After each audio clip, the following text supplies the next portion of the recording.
Hi all. So the objective of this video is to let you know what can be done to get your kid out of nephrotic syndrome, to have your kid in remission from nephrotic syndrome. More than the remission, you can have your kid cured out of nephrotic syndrome. This is the objective, and it is from my side. It is a promise. If you follow this process or the steps that I am going to mention, it will definitely help your kid cure out of the nephrotic syndrome. The reason for making the video is we have seen many people in trauma when we went to pediatric nephrology department. Not only us, many where we can see many bulky kids, and because of the water retention, it is very unfortunate to see them like that. And not many people know why they are so bulky. Why not many people know that because of water retention, these kids are look bulky, and because of steroids, they have a moon face. So that is an unfortunate situation. Not many people know what nephrotic syndrome is. Even some interns in medical college don't know about nephrotic syndrome. That said, I want to create awareness about nephrotic syndrome. So that is the main objective of this. More than the awareness, I want to bring the parents and the kids out of this trauma.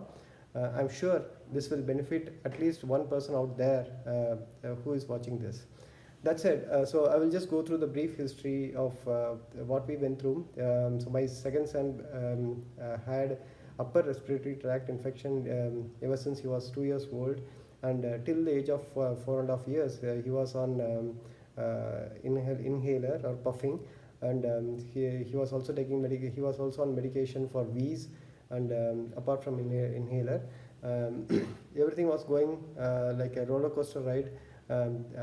Suddenly we got to see his legs being swollen, ankles being swollen, and we could not put him in a he was not fitting in the clothes that he was comfortable 15 days back, and that these were some slight changes, and we saw puffiness around his eyes. He was looking chubby, he was looking cute, but we didn't know that he was going through some problem. That's an unfortunate situation. It was a silent, should I say killer? Yes. So that happened, and then my wife noticed all these subtle changes, and she alerted me. Then I consulted the pediatrician, who suggested me to go for a urine test. So I thought it is a urine, just a urine test. So I went for a urine test, and I saw positive against protein in the urine test. So positive means I thought that is good. I didn't know anything about proteinuria, excretion of protein through urine, and it should not go, and nothing like that.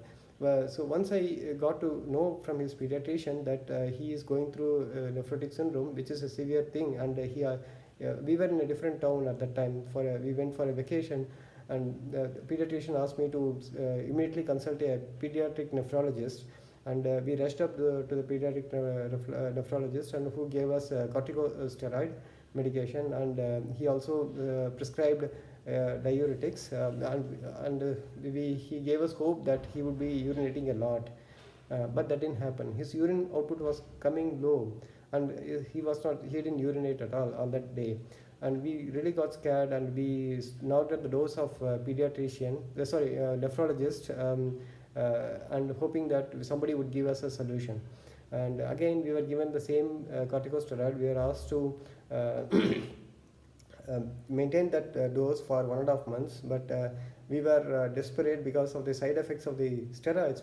We slightly tapered it, and he had several relapses since then for next 3 months, and it went to an extent that his weight increased from 15 kg to 27 kg, and because of edema, and he could not walk, he could not breathe, and he lost his sensorium, and he was in a kind of ICU emergency where they were administering saline, and we at that time we went to meet a pediatric nephrologist, and she's found that he is losing his pulse.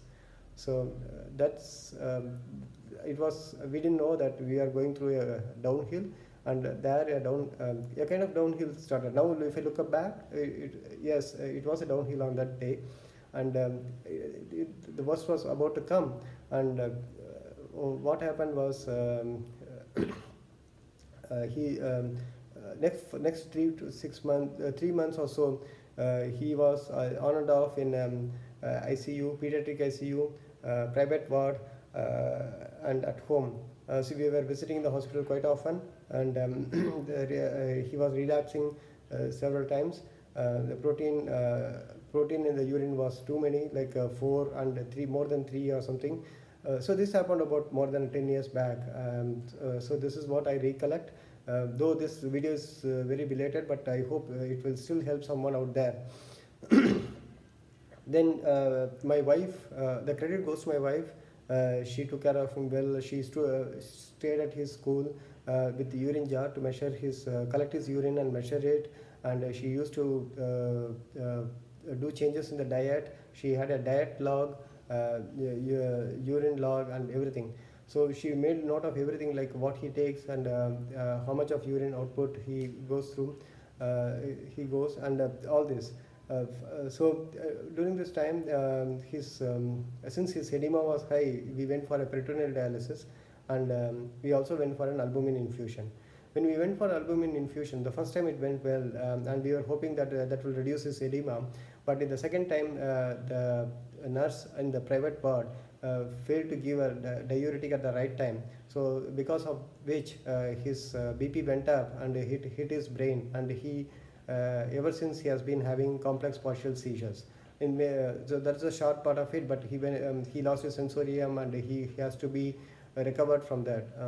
So he was, I should say, he was in a deathbed, and the doctor pulled him out of it at that time. And ever since he has been having complex partial seizures, it has hit his temporal lobe, and that 3 Tesla MRI shows that there are a couple of sclerosis or cysts or whatever in his brain. So he's still on neuromedication ever since. So the solution to nephrotic syndrome, how we got the solution? What we did was we reduced that salt in his food to start with, to reduce his edema, the water retention. Then we stopped milk. So the solution number 1 is stop milk. Yes, you have to go from vegetarian, non-vegetarian, or vegetarian to vegan. Stop milk, stop coffee, tea, sugar, biscuits, cookies, and gluten. So these are something a strict no for at least a month. Maintain this for a month. See for yourself how the subtle changes in your kid's body. It will definitely. These are for his further good, his or her good. Definitely, you should stop this milk, sugar, and coffee, and biscuits, any processed foods. So you would have seen many videos saying the same thing. I'm going to repeat that, but these are something that really made difference to our son's health. So instead, we gave green tea. Yeah, green tea is not recommended. It's not going to be nutritious. And for the kids that who are in steroids, they will have a lot of hunger, and green tea will not satisfy their hunger. So you need to find alternatives. Make soup out of tomatoes at home. Don't buy store-bought soup packets. Those may have MSG. So that yes, taste is important, but taste alone will not help. So we need to see the well-being of our kids. So make soup at home if possible. Take tomatoes. Learn how to make tomato soup at home. That should help. Make porridge, any porridge. So reduce the carb intake of your kid. Everything should be in a nominal amount, whether it is protein or fat or carbohydrates. But there is no other go. We can't give much protein when they are not in remission. So we have to give more carb at this juncture, because they will also be on steroids. But initially for survival it is okay. But going forward, once they are in remission, reduce the carb intake, increase the protein. Only when they are in remission. So when they are in remission, increase the intake of water.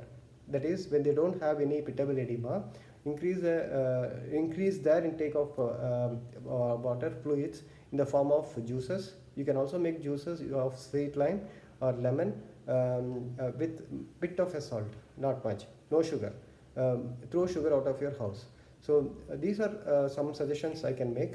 And when he went through a biopsy after these several ICU admissions, and because biopsy has its own risk, so we have to keep the kid in the same position for 24 hours. So we survived that phase, and we got to know that he has something called focal segmental glomerulosclerosis, which is a dangerous version, deadly version of variant of nephrotic syndrome. So then after, once we found that the doctor prescribed cyclosporin, and he came into remission, but he was on and off in remission and relapse. Once he came out of, after 1.5 years, we switched to tacrolimus, and then we switched to MMF, because cyclosporin has its own side effects, tacrolimus has its own side effects, and finally we were in MMF, mycophenolate mofetil, or something like that.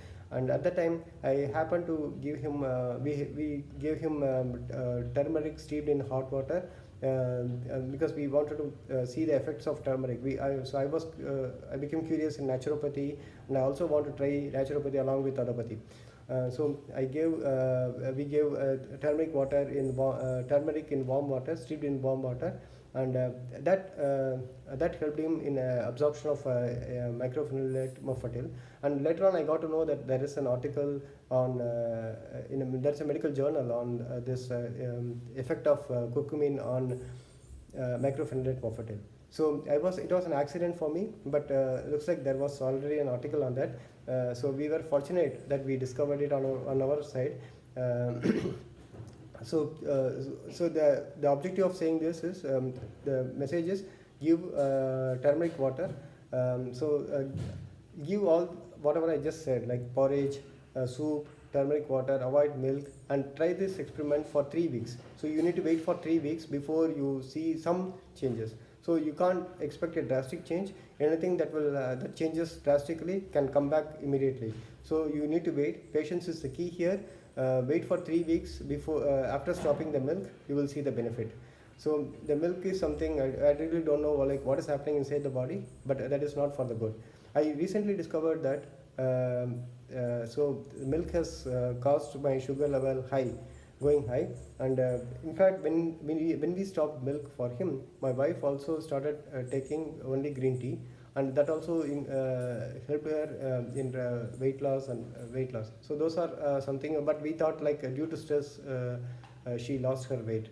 So overall, avoiding milk, sugar, and processed food and gluten will definitely help your kid come out of the nephrotic syndrome. It is a simple message, but if you follow this, you will, it will be rewarding for you, because at least you will know what peace is.